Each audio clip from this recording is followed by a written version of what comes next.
लिखो जी, लिखो लिखो, आज का टॉपिक लिखो। Meaning of power factor. Meaning of power factor याद है जी? पावर फैक्टर पढ़ा है तो जी, cos पाई देख लीजिए पलट के, क्या फॉर्मूला होता है।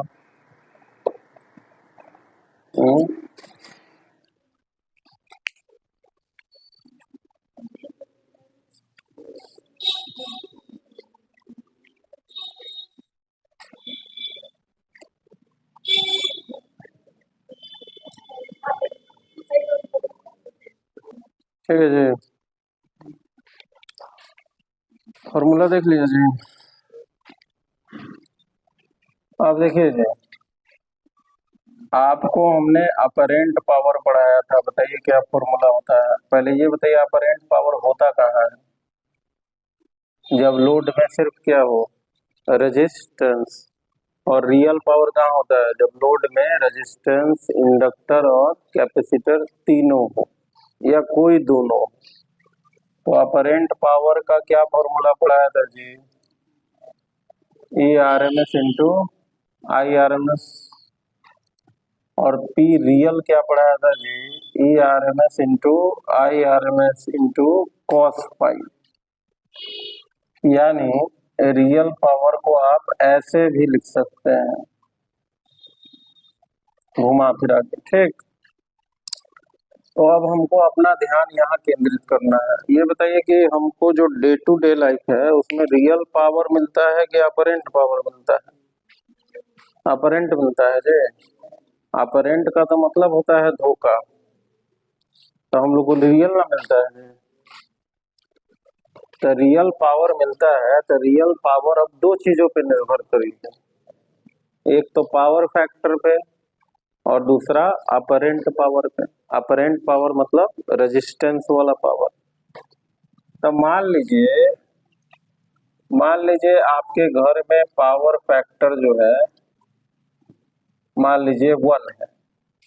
आपके घर में पावर फैक्टर कितना है? 1। तो आप जरा बताइए कि रियल पावर कितना होगा।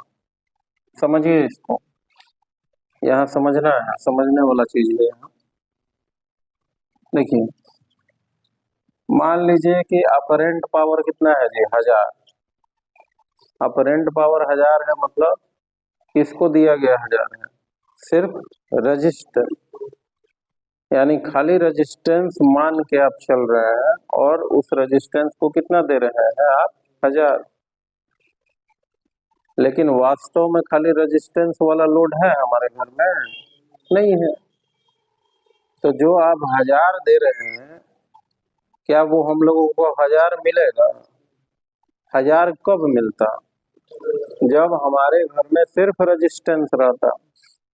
लेकिन हमारे घर में एक्सएल भी है और एक्ससी भी है, तो हमको रियल मिलेगा।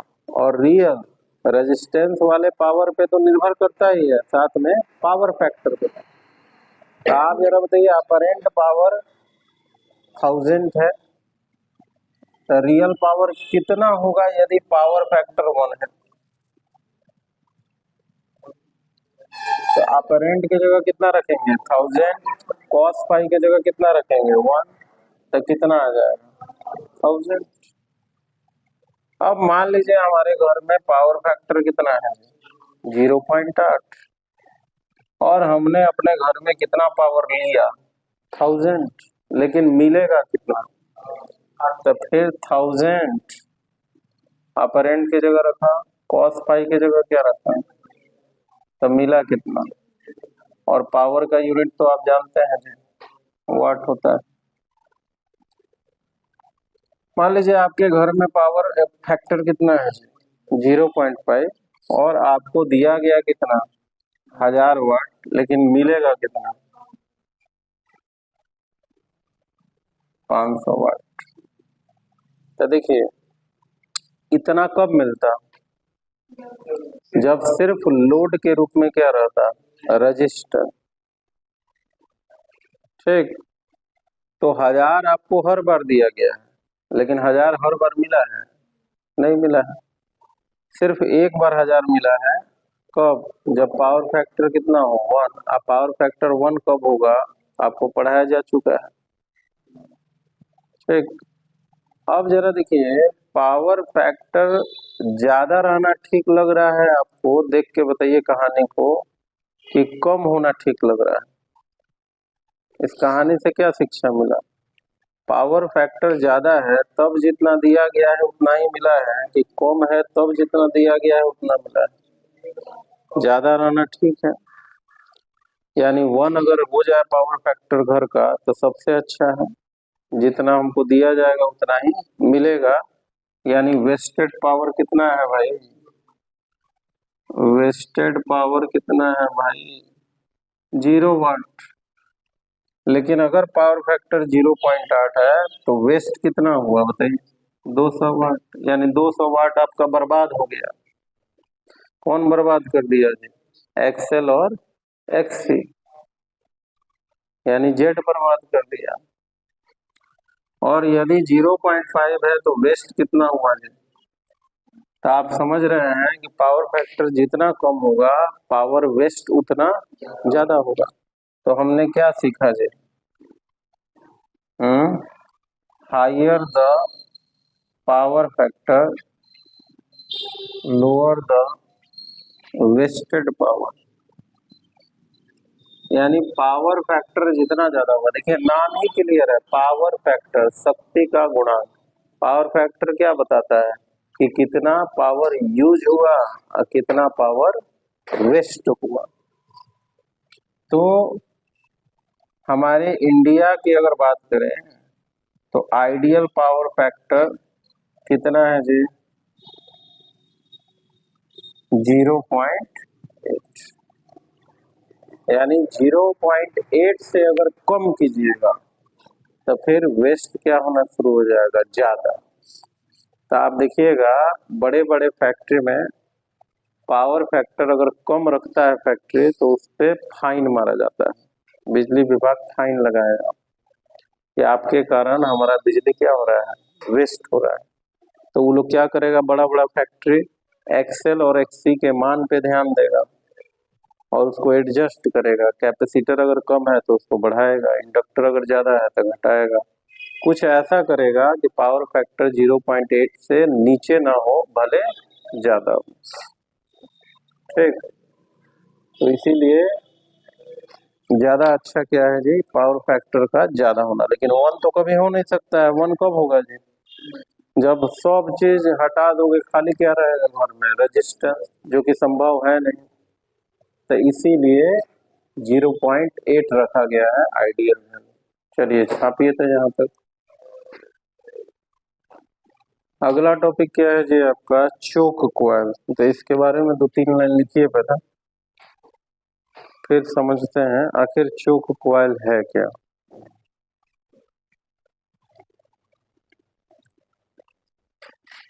चोक coil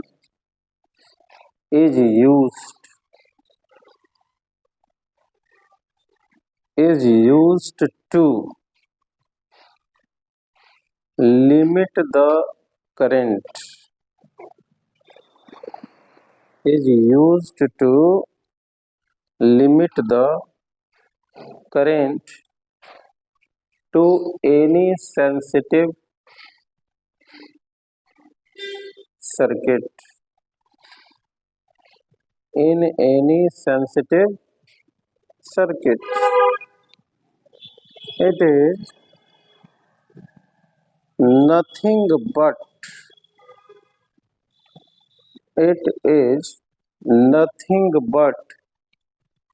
inductor connected in series.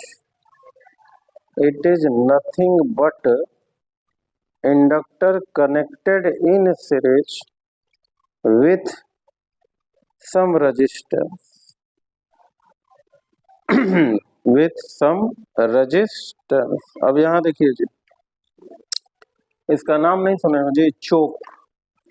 पहले के जमाने में मरकरी देखे हो? पहले के जमाने का मरकरी, पहले के जमाने में जो मरकरी होता था वो गैस से चलता था। बाबूजी से पूछना। तो उसमें एगो लगता था चोक। चोक का क्या काम होता था जी? इतना बड़ा चोक होता था, वो ज्यादा करंट नहीं पहुंचने देता था ट्यूबलाइट में, मरकरी में, ताकि मरकरी फ्यूज ना हो। ठीक, अब देखिए, अब इसको समझिए जरा। मान लीजिए यहाँ पे ट्यूब है, ट्यूब लाइट है, मान लीजिए ट्यूब लाइट है, या कुछ भी हो सकता है जिसको ज्यादा करंट से क्या है, परेशानी। हो सकता है कि आपने मोबाइल ही बनाया जिसको ज्यादा करंट से क्या है, परेशानी।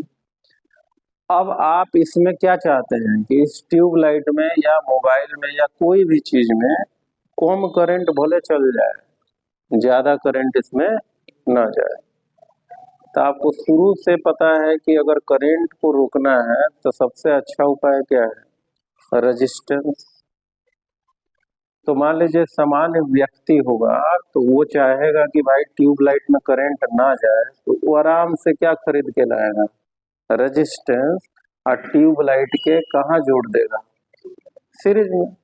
अब वो जानता है कि भैया यहाँ से करंट पहले जो जा रहा था बिना रेजिस्टेंस के जा रहा था, अब जो जा रहा है वो किससे होके गुजर रहा है, रेजिस्टेंस से। तो दोनों स्थिति में कहाँ कमी हो जाएगी करंट में, जब ट्यूबलाइट के सीरीज में रेजिस्टेंस लगाए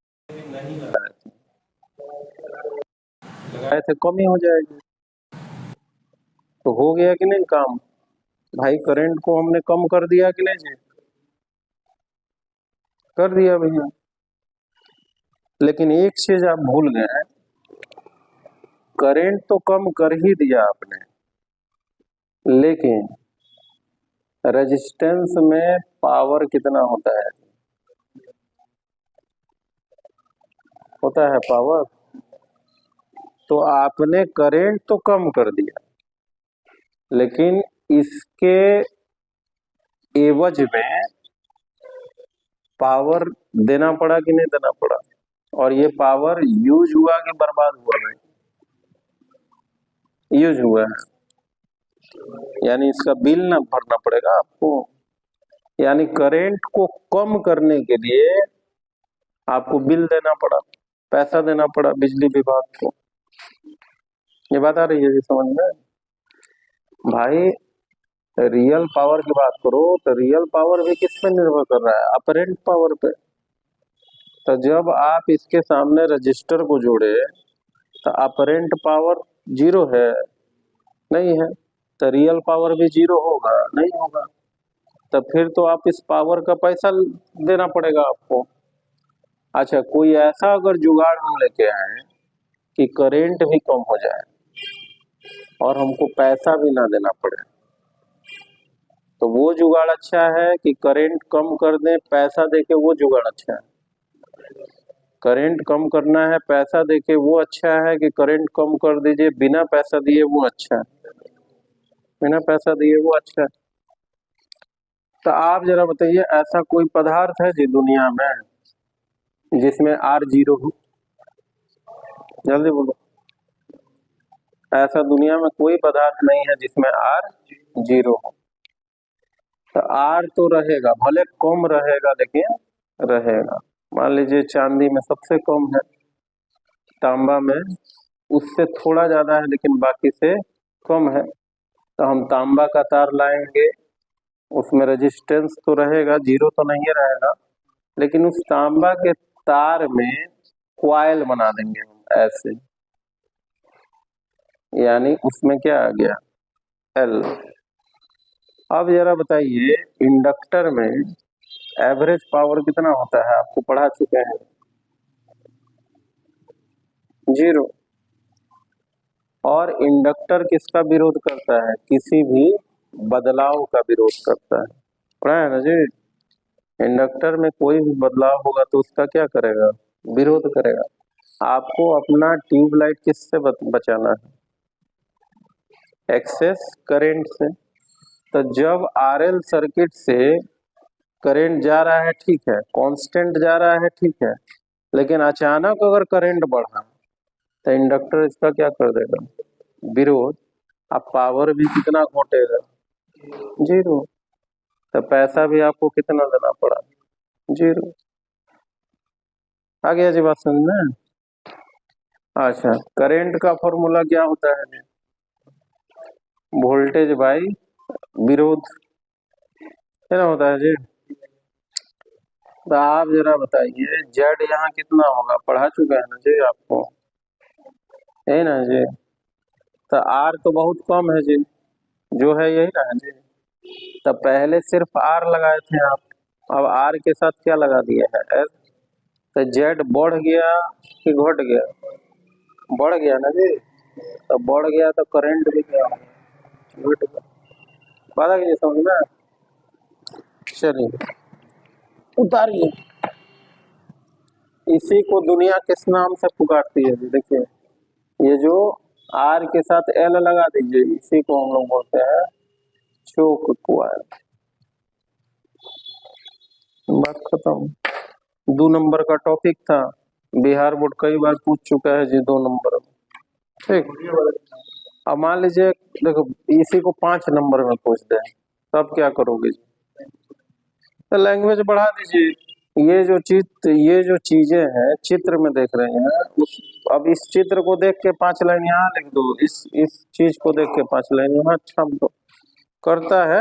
5 नंबर